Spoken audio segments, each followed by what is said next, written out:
அனைவருக்கும் வணக்கம். எப்படி இருக்கீங்க? இன்னைக்கு பேச போற விஷயம் அண்ணா யூனிவர்சிட்டியில் நடந்த அந்த சம்பவத்த பத்தி. இதுக்கு முன்னாடி பொள்ளாச்சியில ஒரு விஷயம் நடந்ததா? அந்த கேஸ் நடந்துகிட்டு இருக்கு. அந்த கேஸுக்கு அ ஜெயில்ல இருந்து அந்த 2, 3 பேர கூட்டிட்டு வர்றாங்க, இந்த நீதிமன்றத்துக்கு. அதுல ஒருத்தன் வர்றான். நீங்க அந்த வீடியோ போய் வேணா பாருங்க. மீசைய முறுக்கிக்கிட்டு, தாடிய நீவிக்கிட்டு, அப்படியே ரொம்ப கம்பீரமா ஏதோ அவார்டு வாங்க போறவன் மாதிரி போறான் கோர்ட்டுக்கு. இன்னொருத்தன் கன்னியாகுமரியில ஏகப்பட்ட வீடியோ எடுத்து வச்சுக்கிட்டு அந்த பெண்கள மிரட்டிக்கிட்டு இருந்தான். ஏன் இந்த பெண்கள் இப்படி இருக்கீங்க?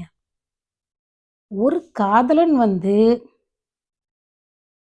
50% காதலனா இருக்கலாம். 50% வந்து அவன் ஒரு ஆண். புரியுதுங்களா? எந்த சூழ்நிலையிலும் ஒரு பெண்ணுக்கு எதிரா அவனால திரும்ப முடியும். கைவிட்டுட்டு ஓடி போக முடியும். எனக்கு இந்த பொண்ணு தெரியாதுன்னு சொல்ல முடியும். இங்க பாருங்க எவ்வளவு சொல்வதெல்லாம் உண்மையிலலாம் வந்திருக்கு.